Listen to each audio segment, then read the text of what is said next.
Starlink বাংলাদেশের জন্য কতটা প্রয়োজনীয়?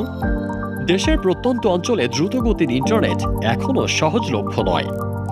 2023 সালের তথ্যানুযায়ী বাংলাদেশে 5 বছরের বেশি বয়সী জনগণের মধ্যে প্রায় 45.7% মানুষ ইন্টারনেট ব্যবহার করে এবং অধিকাংশ জনগণের কাছে ব্রডব্যান্ড পরিষেবা পৌঁছায়নি।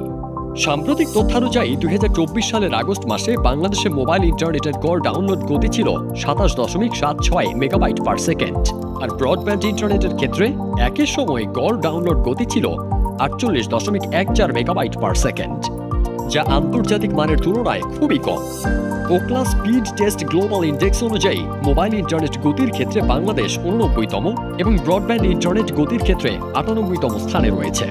আন্তর্জাতিকভাবে স্টারলিংক সেবা ব্যবহারকারীদের গড় প্রতি 100 মেগাবাইট পার সেকেন্ড পর্যন্ত পৌঁছাতে পারে, যা বাংলাদেশের মানুষের জন্য বিশাল এক সুযোগ তৈরি করবে।